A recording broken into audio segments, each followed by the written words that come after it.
Hello beautiful people, welcome to smart programming. और आज हम लोग डिस्कस करने वाले हैं 5 मिनट वेट स्कूल में about the hatchery management. Incubation इस वजह से पोल्ट्री के अंदर की जाती है क्योंकि जो नॉर्मल मेमल्स होते हैं वहाँ पर प्लेसेंटा और फीटस का कॉन्सेप्ट होता है, यानी कि फीटस की डेवलपमेंट प्लेसेंटा में होती है। पर as far as poultry is concern, यहाँ पर ऐसा कॉन्सेप्ट होता नहीं है फीटस का और प्लेसेंटा का। तो इस वजह से ब्रूडिंग हेन नेचुरली तौर पर इंक्यूबेशन करती है और इंक्यूबेटर ये सामने आपको नज़र आ रहा है, इसमें हम लोग आर्टिफिशियली इनकी इंक्यूबेशन करते हैं। इंक्यूबेटर अमूमन ये 5 फैक्टर्स हम लोग इसमें इंक्यूबेशन में देखते हैं। नंबर 1 पर temperature, relative humidity, ventilation, egg turning and sanitation.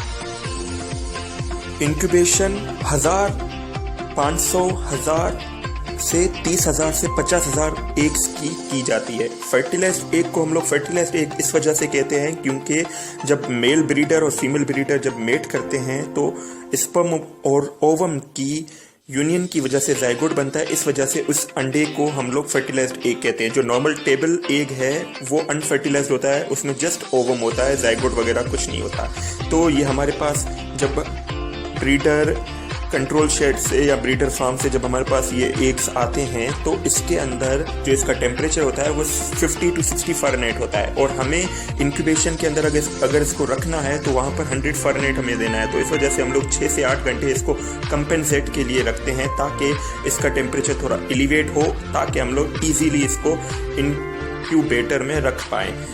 Temperature अगर लो डाउन हो जाए 100 फ़ारेनहाइट से तब भी हैचेबिलिटी इफेक्ट करेगी, और अगर टेम्परेचर इंक्रीज हो जाए 100 फ़ारेनहाइट से तब भी हैचेबिलिटी अफेक्ट करेगी और एम्ब्रियो डेड हो सकता है। इसके साथ साथ दूसरा जो हमारा फैक्टर है वो अबाउट है रिलेटिव ह्यूमिडिटी। ह्यूमिडिटी वर्ड का मतलब है मॉइस्चर इन एयर। अब एयर के अंदर पानी की मिकदार को ह्यूमिडिटी कहते हैं। रिलेटिव ह्यूमिडिटी इस वजह से कहते हैं क्योंकि ये एक पूरा बंद कंपार्टमेंट है, तो इसके अंदर ह्यूमिडिटी अलग होगी और इसके बाहर जो एनवायरनमेंट है उसमें एक्सटर्नल एनवायरनमेंट में ह्यूमिडिटी अलग होगी। तो इसको रिलेट करके हम लोग जो ह्यूमिडिटी आती है उसको बोलते हैं रिलेटिव ह्यूमिडिटी। रिलेटिव ह्यूमिडिटी जो इनिशियल 18 डेज है उसमें 18% से 65% होनी चाहिए, और 18 डे के बाद 19 से 21 डे तक तो हम लोग इसको 70 से 90% तक ह्यूमिडिटी को रखते हैं। ये सामने आपको कैंडलर नज़र आता है। कैंडलिंग हम लोग अमूमन करते हैं 10th डे पर और 18th डे पर, ताकि हमें आइडिया हो पाए कि जो एग है, फर्टिलाइज्ड एग है, उसके अंदर जो एम्ब्रियो है वो जिंदा है या नहीं।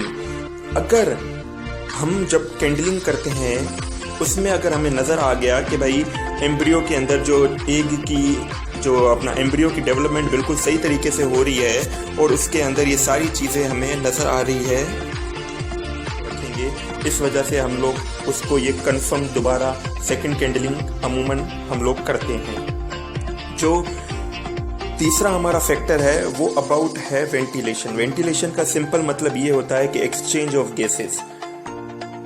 जो एम्ब्रियो है फर्टिलाइज्ड एग के अंदर वो ऑक्सीजन बाहर से लेता है और कार्बन डाइऑक्साइड को बाहर छोड़ता है, और इसके साथ साथ जो एक्स्ट्रा हीट होती है वो भी एक शेल से बाहर निकलती है। एग के ऊपर थाउजेंड्स ऑफ पोर्स होते हैं जिससे ये वेंटिलेशन का अमल या गैसियस एक्सचेंज का अमल होता है।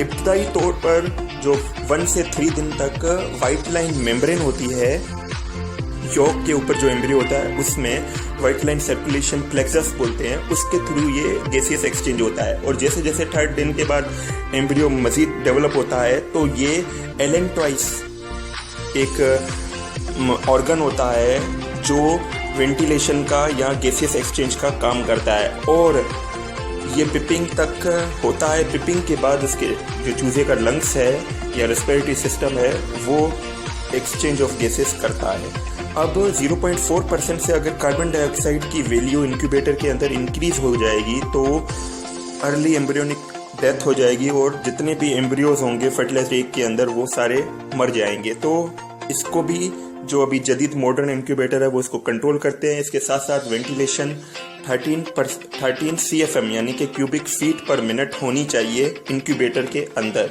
तो इस सब का ये ख्याल रखा जाता है आर्टिफिशियल इंक्यूबेशन के अंदर। दिन ब दिन टेक्नोलॉजी इंक्रीज हो रही है तो मॉडर्न इंक्यूबेटर भी बनते जा रहे हैं। जो नंबर 4 पर हमारा फैक्टर आता है वो है टर्निंग ऑफ एग्स। एग की टर्निंग इस वजह से ज़रूरी है क्योंकि योक के ऊपर होता है जाइगोट, और जाइगोट ही फर्दर एम्ब्रियो के अंदर डेवलप होता है। अगर जो योक है और शेल है इसके बीच में जाइगोट यानी कि अगर हम लोग टर्निंग ऑफ एग्स नहीं करते हैं तो वो एम्ब्रियो डेड हो सकता है या वो स्टिक हो सकता है शेल से। इस वजह से जो चूजे की डेवलपमेंट है या डिफॉर्मेटिविटी है चूजे के अंदर वो हो सकती है। इस वजह से टर्निंग ऑफ एग ज़रूरी है। पर डे के अंदर हम लोग ओड नंबर्स में 3, 5, 7 टाइम्स हमें एटलीस्ट करनी चाहिए मैनुअली। और अभी तो ऑटोमेटिक टर्निंग होती है इंक्यूबेटर के अंदर, वो हमें जस्ट सेट डाउन करना होता है कि भाई इस दिन के अंदर हमें इतनी टर्निंग करनी है, तो उस हिसाब से ये चीज़ें कवर अप होती है आर्टिफिशियली। इसके साथ साथ जो टेम्परेचर इंटरनल जो हीट होती है जनरेट होती है वो भी टर्निंग से रेगुलेट होती है। तो यानी कि एक बेहतरीन डेवलपमेंट के लिए हमें टर्निंग लाजमी करनी चाहिए 3 times to 5 times per day. इसके साथ साथ जो 5th हमारा फैक्टर है वो है अबाउट सैनिटेशन।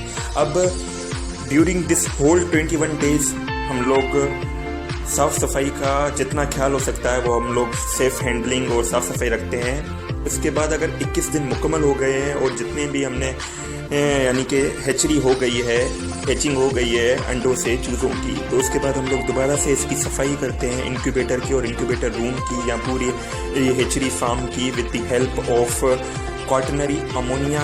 अगर क्वाटरनरी अमोनिया नहीं है तो कुछ लोग फ्यूमिगेशन करते हैं, अगर वो नहीं है तो कुछ लोग फिनोलिक्स यूज़ करते हैं और कुछ लोग क्लोरोफॉर्म्स वगैरह के कुछ कंपाउंड्स आते हैं वो हम लोग यूज़ कर पाए।